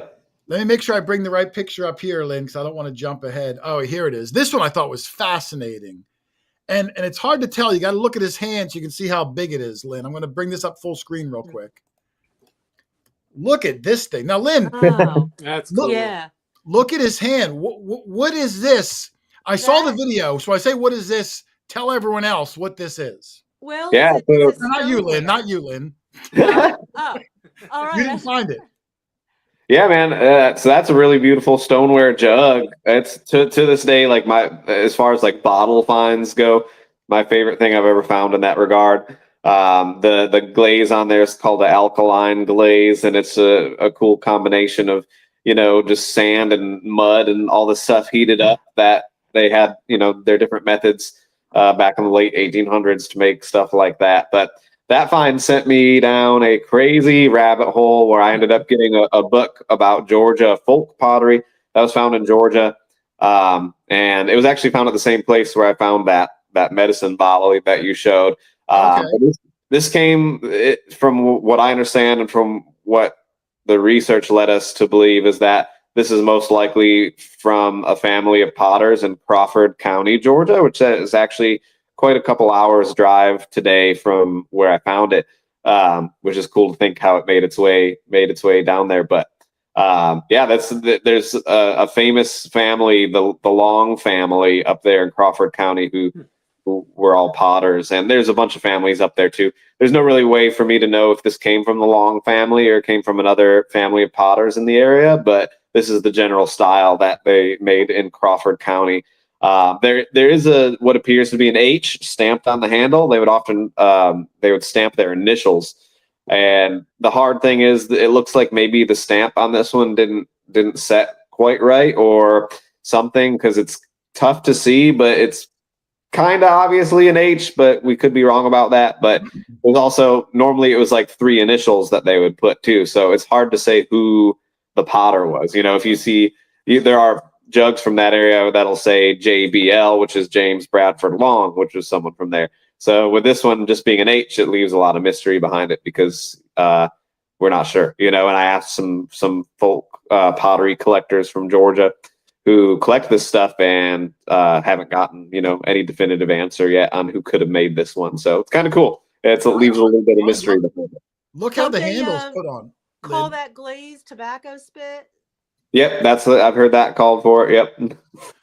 I love how the handle's put on like just a big glob, like it wasn't smoothed out. It kind of has a crude look to it. The glaze is it looks haphazardly put on, but the person that did it knew what they were doing. It was intentionally done that way. It's a beautiful piece of folk art. I don't mean to keep putting Charlie in full screen there. And that was 100% complete, wasn't it, Kyle? Yep, absolutely. That's fantastic, Lynn. I know, Lynn, you have a lot of cool pottery like that. Do you have any jugs like that, Lynn? I have one that's real similar. It's a crock. It's actually in the little bar area, sort of near us. It's sort of a tobacco spit one. Oh, really? Yeah, yep. This is really neat. Can you grab it, Lynn, or is it too far away? No, I can get it. She's going to grab it. Wait. Kyle, Lynn's house is basically like a 16 and early 1700s museum. The whole house. It's amazing. That's awesome. But she has a little bit of everything. So I knew she would know what it was. Let me see when she comes in. This is a lot lighter in color, but it's the glaze. It's the glaze that's. Oh yeah. Oh, it's gorgeous. Well, it almost looks like it could be part, from a similar potter, or at least, something like that. That's so pretty. Wow. Yeah, it's lighter in color. And what did you call the glaze? What's that? What did you call the glaze style? Tobacco spit. Oh, I get it. Yeah, like that kind of thing.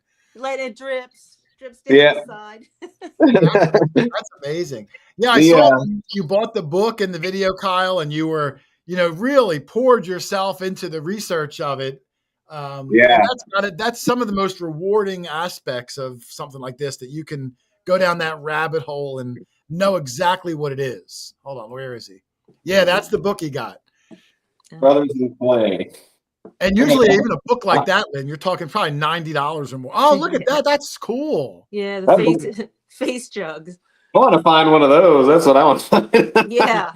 I'm sure they're out there, man. I'm sure they're out there. Those are bizarre. Well, that's cool. And then just to finish up the last pictures, the jug was my favorite.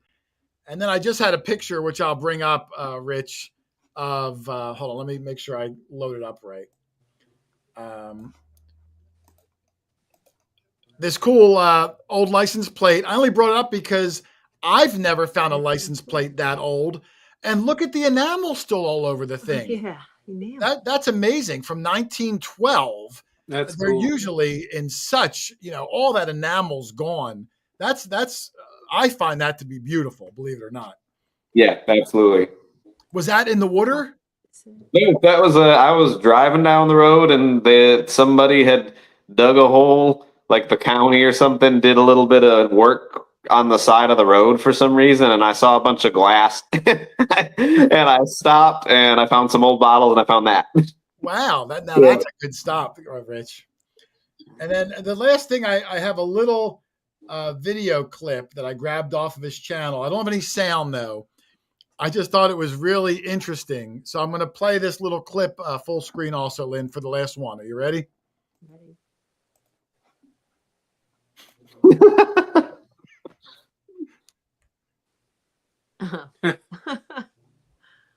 Oh my God, I would have a heart attack. That's somebody's school project. That's what I'm guessing. Yep. Let me pause it there. I think I paused it anyway. When I first saw it, I thought it was a potato because I'm colorblind. Maybe it's not the color of a potato, but to me it is. It kind of is. Some potatoes. I'm guessing it was like a kid's school project, but tell me you brought that home. Oh, absolutely. Yeah. Where's it hanging? I was not going to leave that. I remember when I found that, I was so weirded out. I called Chris and I was like, "Can I FaceTime you? You need to see this." I think that's cool. I would have named it. I'd have it in the top of my display case. And it's cool, something like that. You put a picture on your Facebook and you hope the guy that made it, because it might only be 40 years old or so. Right. Hope that guy is like, I remember making that, and I don't know. I thought that was. Man, you should. Did you if there's a reel of that on my Facebook page. One day when you're bored, you should just go through and read the comments on that reel. Good. It's hilarious. It's like, I saw even on the Facebook post, I saw comments of creepy voodoo mask, put it back. I think I saw one that said incomplete sex doll, like really weird. Yeah, there was some really weird things on there. But sometimes the comments are the funniest part. Oh, they're fun. Yeah, I love it. I think the weirdest part is the one nostril. There's not two nostrils. There's just one. Yeah. Yeah. I can't tell if they made it all crooked and wacky on purpose or if it like broke off at some point and like got re-rounded a little bit by the creek or something, but it's weird. Yeah. I wonder if that's way older than we assume it is.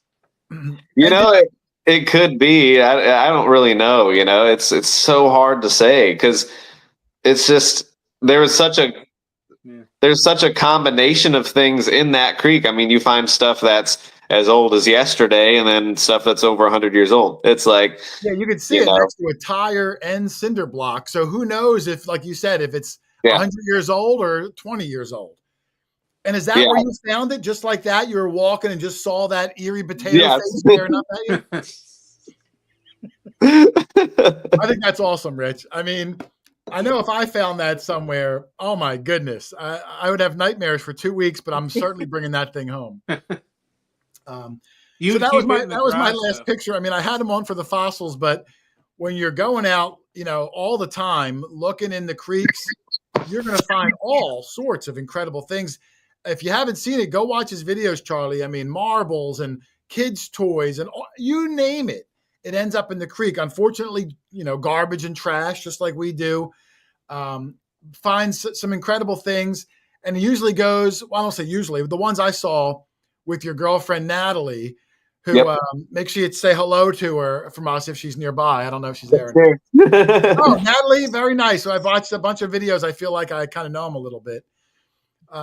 I'm going to scavenge the chat for any questions because I want to try to let Chris out of here by 9 o'clock, so maybe 10 minutes. Or Rich, Charlie, Lynn, if you have any questions I have for Kyle. Now, Georgia, do you find any stuff from the Civil War in the creek and that? We definitely find Civil War era stuff, but like bottles and whatnot. But I've done enough metal detecting to really find those types of relics. Yeah, that's something Jason was talking about his buddy Heath. I've been in talks with Heath about some stuff, trying to get some detectors going and whatnot. So we'll see about that soon. But talking about Civil War era stuff, right next to me, we have a ginger beer. This is the Civil War era. Oh, hold on. Let me see. Let me try to bring you up. That's Civil War era? Oh, that's beautiful. Yep. That is beautiful. Wow. It's amazing that they held up, like getting bumped against rocks and all that stuff, that they are still, that looks pristine to me. Yeah, it's got a little chip down there, and then it does have a crack through it that you probably might not be able to see on there, but there's a bit of a crack. But I mean, it's hairline. But look at it. I mean, it's in great shape. That's fantastic. It's intact enough, Now, I thought I saw a picture, because a lot of the times you're sifting. They bring a big sifting tray out and they're throwing all the rocks and everything. I saw a picture where you were holding a bunch of buttons. I saw one or two that were older, going back into probably at least 1870 or so. Definitely. So you must at least find the occasional metal target, even by accident, in your sifting screen.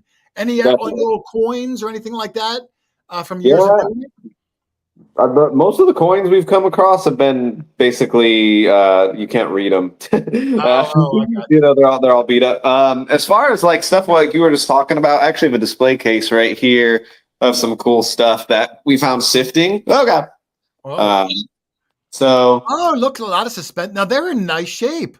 Yeah, so this is right around the late 1890s. This was in Michigan. And my buddy James and I were sifting a spot that was most likely like an old paper mill. Look at the one tongue and shape in the bottom right corner, Rich. One up from the button. Yeah. That's a tongue and shape. Is that a shoe buckle tongue and shape? We're at right here. Right above, that one. I can't tell how big it is, but that's pretty tiny. It's probably a knee. For the knee buckle. It could be. That looks really old. That looks really old, Kyle. Do you know what? Did you ever get a confirmation on what that is? No, I really don't have a great knowledge of this kind of stuff, to be honest with you. That looks exceptionally older than the other things that I'm looking at. A lot of that to me, it looks like late 1800s, but that might be 100 years older. So I know we found in that type of stuff, we did find some of those. I guess they're from the 1700s. The flat buttons, they're called. Okay, some go back to the 17s, or at least early 18s. Yeah. So some of that kind of stuff, but yeah, it's really neat. That stuff is so interesting to me, and it's stuff that I haven't like gotten into enough yet, which is why I want to get into metal detecting more here soon. Just because there's so much. That's a whole world that I haven't really gotten into a whole lot. Even if it's just a handheld pinpointer to help you as you're going through. I mean, you're going to find garbage just like you do now, but a lot of those old coins, buttons, especially in the river, might just look like a rock, and who knows? They'll be cruddy and whatnot. So who knows? Maybe a year from now, Rich, we'll be putting fossil videos out, and Kyle will be putting metal detecting videos. That'd be great. The world's a crazy place. Let me see. Any questions? Feel free to put them in the chat, guys. I did see one. Let me see. I'm scrolling back. John Butler asked if you had a degree in geology. Do you have any sort of a nature type formal education, Kyle? I don't. No. Yeah, this is just practice and years of doing it. Yep, all just passion, and I guess you could call it obsession also. Now, do you and Paleo Chris do any friendly? I'm going to find better stuff than you, because we do all that. Like, oh yeah, definitely. My horse tooth beats out your cow elbow, and whatever the. I don't even know the proper analogy.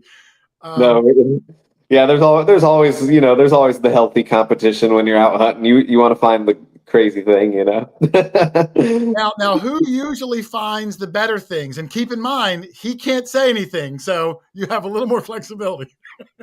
That's. I mean, it's really. I would say Chris and I have been best friends since way before we started YouTube. We've been fossil hunting together for a very, very long time, probably going on 12, 13 years at this point.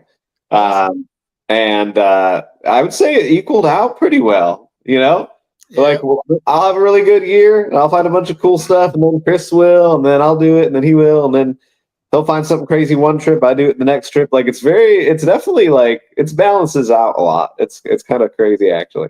Yeah, we're the same way. And you're happy when your friend finds something, and then hopefully he's happy when you find something. That's exactly what it's all about. There was a question in here. Hold on, let me just see it. It came in a second ago. Let me scroll up. They asked if do you find Clovis tools near Plastine? I can't even say the word. I can't even say the word. You know what I'm talking about. He's saying Pleistocene. He's saying Pleistocene. So the thing with that is you can. Obviously, there was association with that sort of thing. We've never found sites like that, but in Florida, also, you have to be aware that if you're on state land in Florida, you are not allowed to collect Native American artifacts. So even if you were to find anything like that in association with Pleistocene fossils, that is a big no-no, and it's a felony. So that's on state land, so navigable waterways, state land in Florida. That stuff is not to be touched, and it's, I think, technically anything over 50 years man-made on state land is the law. Okay, yeah. There's a lot of weird laws in our hobby too. That's why, for the most part, we do private land, because sometimes you don't even know all the rules, and it's hard to know, even town to town, county to county. Yeah, and there's like gray areas and confusing stuff, and then like the moral dilemma of, if I find a 50-year-old can from the 70s, do I leave it in the river? Yeah, that's true. Like, do you leave this garbage? So it's just, some of it's kind of really silly. There was a question from Prehistoric Alabama. Wants to know if you remember the measurements of your massive goblin tooth you found when you were hunting with him. I don't know if you know Prehistoric Alabama. Was it how big is the average goblin tooth? Like an inch or so? They're pretty big, yeah. I don't know I don't remember the measurement of that one, Dylan. I don't think I ever actually measured it. And I would measure it for you right now, but it is packed away somewhere. Okay, that's fair enough. We did the move. It's big. It's a nice size. I don't know how big they get normally, but I mean this thing's over an inch for sure. It's a big one. Pretty massive. I guess a similar question here. Someone asked if you ever find stone tools of any sort. I guess you probably do find native artifacts. In fact, I've seen some arrowheads that you found, in the creeks and whatnot. Any other stone tools, mortars or pestles or sharpening stones? Rich lives for that stuff. Nice. Yeah, rarely. I mean, you'll get hammer stones and scrapers and things like that. But they're there, so are the other things. Definitely. Yeah, I've never found anything like grind. I don't know what they would be called, like grinding stones and things like that. I have a thing up here. Actually, let me show you this. This is something my dad found a long time ago in a field in Michigan. Look at this guy. Oh. Rich, what is that? Take a guess, Rich. That's a celt. Yeah, celt. Yeah. A celt, Kyle? I don't even know what a celt is. Think of an axe, sort of, but they'd be used more for scraping or taking bark. Oh, it looks like the leg off of my grandma's dresser. Yeah. And unfortunately, that chip there, but you'd see it's ground down to a very nice edge. Yeah. And they did that by grinding, not flint knapping. Okay. Yeah, you're right. I do see some people saying celt in the comments. Now, Rich, the word celt, which I've never heard until just this minute, did they name the NBA Boston Celtics after celt rocks or native stuff? I'm a rock guy, but I'm not a sports guy. So I'm not a big sports name history person, so I'm not really sure either. And Kyle, if you had to pick one single thing, your greatest find ever, what would it be? If you could be buried with one item. Oh gosh, that's so hard, dude. My greatest find ever. Gosh. And you can't say Natalie. We all know it's Natalie. After that. I can't say that. All right. Shoot. I know it's a lot of pressure. It's a lot of pressure. That's a lot of pressure. If I can't say Natalie. Because I was going to say that. I threw that bone knowing she was standing there. You can thank me later. I think she's in the bathroom. I literally was going to say that. Good job. Gosh, that's hard. That jug's up there, man. That is a wicked cool piece. That's up there. That dire wolf tooth is up there too, to be honest. I love that kind of stuff, like carnivore, Ice Age stuff. Yeah, it's gonna be between one of those. I think I might have to go with that jug. That thing, I'm probably never gonna find another one. That's probably the one. Well, if I say that you could be buried with one thing, you could bring the jug and then put the other things in the jug. Exactly. Yeah. That's a good one. All right, I'm gonna get ready to let Kyle go. It's 9:00. He gave us an hour and a half of his time. Kyle, I really appreciate it. Hanging out with us all night. Really enjoyed the videos. Really enjoyed, the camaraderie with you and your friends and with Natalie. Love seeing interesting things found in just, I consider, everyday places. So I really appreciate it. Charlie, Rich, Lynn, I'll give you a chance. Any last goodbyes, last questions before we cut Kyle loose? Well, I'd like to know what he does when he doesn't hunt his artifacts and stuff. What job do you do? I'm just curious.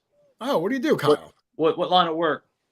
My line of work is content creation. There you go, Charlie. He's living the dream. And I'm a musician too. I'm a songwriter.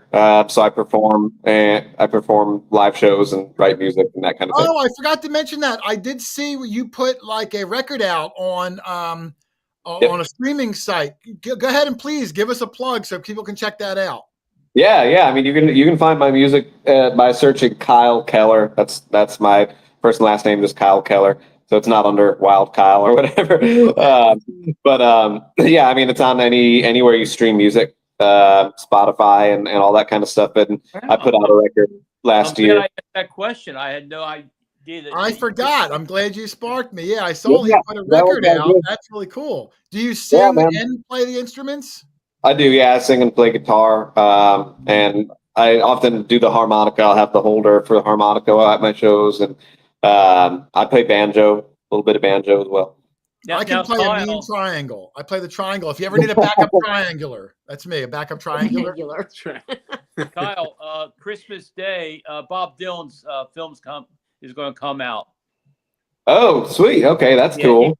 Guitar and the harmonica together, at up in Rhode Island, I guess it was years ago when he was starting out.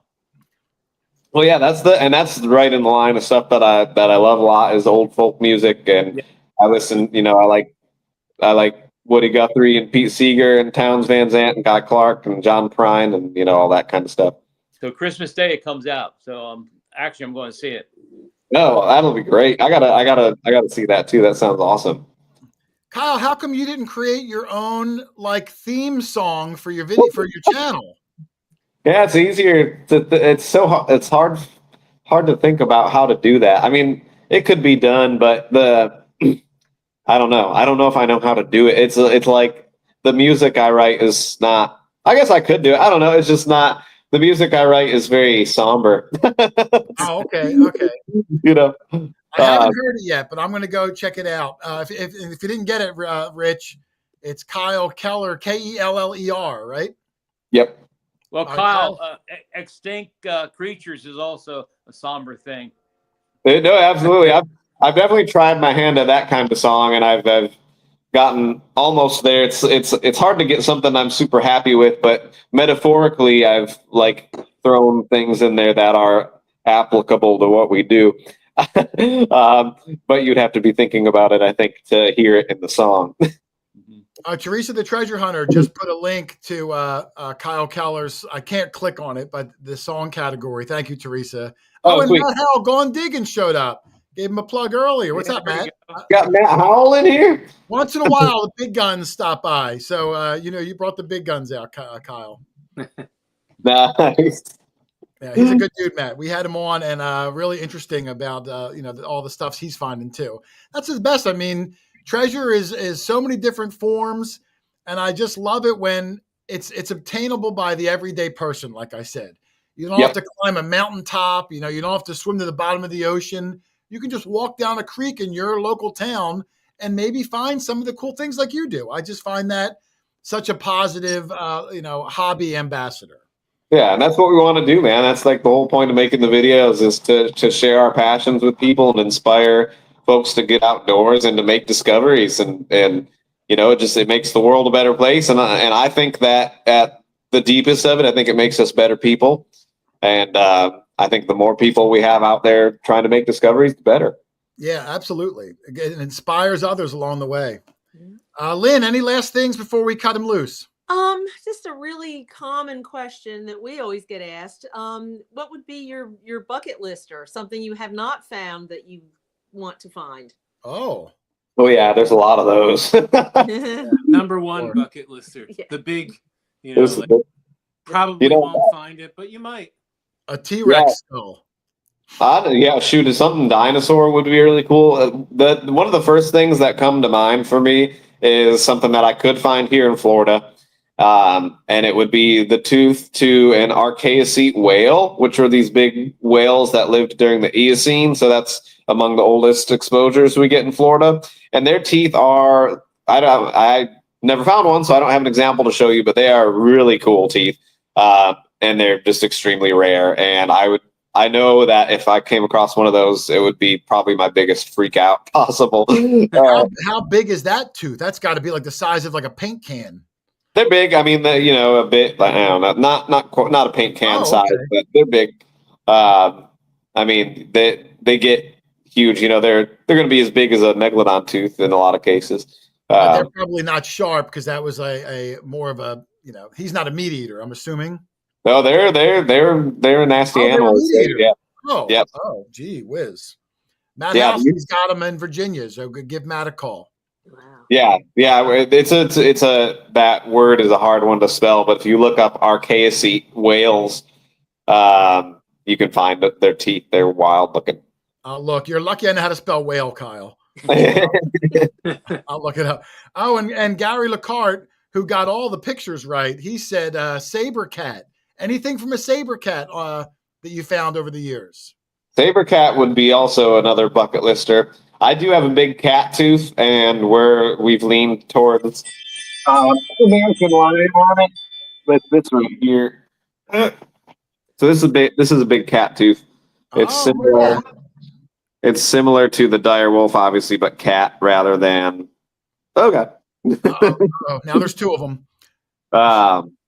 So yeah, we're leaning towards American lion on the identification, but it's definitely big enough to be Smilodon or saber. But now, when you say saber-toothed cat is like the creme de la creme, one of the what do you call that? The incisor. Yeah. That's got to be like the money shot. That's what everybody wants. Definitely. That's what I would want, Rich. What do I know about that stuff? Nothing. I don't know why that came to my mind first. Rich, any last thing for Kyle? He's already over, and I appreciate his time. Oh, it was just really cool to meet you and hang out. And if you ever come up to New Jersey or PA, we'd love to get you on some old coppers or something. Yeah. Or some old limestone queries. We got a lot of limestone. If we come down there, I want to find some cool stuff too. Yeah, Heath's invited me down many times. If we get down for Heath, I'm sure we can get Brandon and Kyle and do a big fun gathering. I know we'd have a good time. That'd be sweet. Yeah, and the invitation extends to y'all too. If you're ever in Florida, just look me up. I'd be happy to take you out looking. There we go. You heard him say it, Rich. Write it down. Awesome. So, all right, Kyle, thank you again very much, man, for your time. Thank you for your education experience, for letting me use your pictures, enlightening everybody. I look forward to having you on again, maybe next year. And if I don't talk to you, man, have a good holiday season, brother. Thanks, man. Y'all too. I appreciate it very much. All right, take care, man. Nice meeting you. Take care. See you soon. Later. Good night. See you, Kyle. Bye. Good dude, Rich. Good dude. Yeah, really interesting. Yeah, it was fun. One of the best things, doing this little live stream thing. I had a lot of friends on, a lot of metal detectorists, which I love talking shop, because that's what I'm into, and all of us. But it's really, I find it fascinating. Other things, like I said, that the everyday person can go out and find things in their own backyard, their own park, their own patch of woods behind their house. I just find that so inspiring. You don't need big equipment. You don't even need a $1,000 machine. You just need your eyeballs, maybe a small screen, and you might find yourself an old fossilized shark tooth or the bone off of Blablabla floor. It's out there to be found. I think that's super cool. Very cool. So it's inspiring. And Lynn, I knew you were going to know what that jug was. I knew it. As soon as I saw that jug, I was like, oh, Lynn's going to know what this jug is. Yeah. Lynn's all over this jug. Jason, there's a fellow named Doug Snyder. He said about us finding fossils. And he said that Charlie's with you guys. That's good enough. I'm a fossil. Oh, Charlie made it through the Ice Age. What'd you eat, Charlie, during the Ice Age? Clams, I guess. I don't know. I love clams. I had clams tonight. Clam. Actually, that's how you survived the Ice Age. Clams. The shell and all. There you go. That's why my teeth are so big. It's so amazing to me that, all those animals died during the Ice Age. You just think, it's just such a, I don't even know what the percentage was. 80% of, land life died. It's just fascinating. Yeah. So, look, in prehistoric Alabama offered a nice shark hunting tooth down in Alabama, too. Oh. I would love to get down there. Just to even have someone to kind of, to explain things to you. If you don't know what you're doing, it's hard to figure it out. But like I said, we find shark teeth, and, my knowledge of fossils can fit inside a shark tooth before tonight's show, at least before tonight's show. So, Listen, I want to thank everybody for coming in. If I didn't get your name earlier, I apologize, but I appreciate everyone chiming in. I really enjoyed the guest. It's so much fun. We have one last live show, Rich, next Thursday. Do you remember who I said is going to be on last show of the year? Give me a second. Yeah, take your time. I do. Okay. Brad Johns. Yeah, Brad Johns. Not Green Mountain Brad. No, we had him on last week. We're finishing 2 out of 3 Brads. Brad Johns talking about some of the jewelry he finds. Brad, another guy who that's his career. He's finding these jewelry pieces. He's got his Whatnot app. He does like 3-4 auctions a week. He's like a modern day live auctioneer. He had a big show this past weekend where Kurt was selling his childhood. I logged in for a little bit. I was out, but I did pop in for a little bit. It was rocking and rolling. So we're gonna hit him up and try to get some average information. Where if Joe Schmo goes into your local thrift store, what hidden treasures can you find mixed in with what other people might think is just junk? So that'll be a fun one. And Brad's a good dude. Yeah, I like Brad's a real good guy. Yeah, he is. Yeah. Yeah, I'm a big fan. So Rich, I'll give you the first chance for the last words. Well, real quick story. You brought up thrift stores. Yeah. Recently, I was there and we bought a book, right? As we do most times when we're at the thrift store. We bring it home. We're paging through it. And $700 bills fall out of it. 7 $100 bills? Yes. Wow. You know the blue, how they're blue nowadays? Well, you might not. But anyway, they were fake.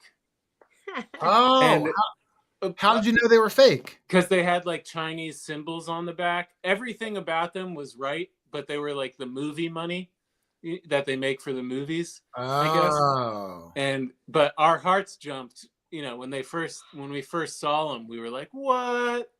That's a good strategy for thrift stores to sell some of those crappy books that no one wants. You put like some money in it because people are going to buy the book to get the money. And then you get home later and realize it's fake, but you bought the book. Good strategy. Other than that, thanks for hanging out, everybody. I'm looking forward to seeing you guys this weekend and our last show of the year next week. Last live show. Last live show. No, I appreciate it. Lynn, I'll give you your chance. Last words of the year. Second to the last words of the year. And well, like Rich, I'm looking forward to wherever we end up this weekend. And thank you guys last week for coming to Friday night to our Christmas party. Oh yeah, we had the successful Christmas party at Lynn's house. Had a lot of fun. My wife won the big game and took home all the marbles. I still hear about to this day that she was the big winner. So. Yeah, she took my lucky spot. Yeah, Charlie was the big winner last year. This year, Mrs. QuarterHoarder stole the show, and she's still bragging, a week later. Charlie, I really think you got the prize, though. It's in your relic case. Yeah, that was an interesting one also. And what's funny is when we started the game, my wife said, "Charlie, where were you standing last year?" And she ran over and jumped in your spot and then won it. She's tricky, Charlie. Yeah. Remember that spot. Right. I was happy that she won. It was a fun game. Matter of fact, we bought that game through the Amazon. We also bought it. My wife bought it too. And Lynn, what's the name of the game? We bought it, but I don't know the name of it. Just left, right, center, I think it is. Left, right, center game. Yeah. It's a fun game. If anybody wants a fun game. Yeah, it's super simple. Look it up, and it's a good party game. And they give you poker chips in the game, but we always play with money. Right. Don't announce to the world that we were gambling. It was like funny with Chinese. Yeah. Money with Chinese on the back. Yeah, it was money with Chinese symbols on the back. So, Charlie, any last things for you before we get out of here? No, it got cold, and but anyway, the ground's not frozen yet. But we'll see how this weekend works out for us if it doesn't freeze up. I think it'll be good. I think it's going to. Today was warm. It's going to get cold, but not super cold. So hopefully we'll be good to go. But I had a fun night being with all you guys. And was a This great night. is something weird, something random. I was on Monday down at my daughter's and in New Jersey, and all of a sudden we looked outside and there was a rainbow, which is really weird for December. Never seen that before. Oh wow. Yeah. Oh, So I didn't think rainbows were seasonal. I just thought it was whenever it rained and then the sun comes up. probably. But I don't think I've ever seen one in December here. You Oh, sure it okay. wasn't the Northern Lights? No, it was the daytime. Oh, daytime. Okay. Yeah. All I right. know you got those drones down where you guys had those drones are really making the news, but yeah. Yeah. No drone, just a rainbow. Okay. Well, if I can capture one of those drones, I'll bring the alien on next week as a special guest. Okay. No Great. promises. No promises. Brad Johns have fun with him or her. Yeah, whatever. yeah. Well, I'll hold him down and Brad will tickle him. That's always fun. That's how you make friends, international friends, Yeah. intergalactic friends. So, all right, sounds good. I want to thank again the moderators, Teresa, the treasure hunter, and Hot Mess Fish and Elisa for helping out. Everybody for stopping in. Sue Ramsey, Craft. Oh my goodness, Craft Mo Finds. I think I got it right. Johnny B, French Creek Detector, Dave and Laura. There they are. The Chumleys. Thank you guys. Northern Tier Metal Detecting, all the fossil people that may have come in. Thank you, everybody. We'll be back, like I said, next Tuesday, the last live show before the holiday season. So hope to see you all there. But otherwise, we're out of here. So thank you for watching. Happy hunting, and we will see you on the next one. Good night. See ya. Night. Night.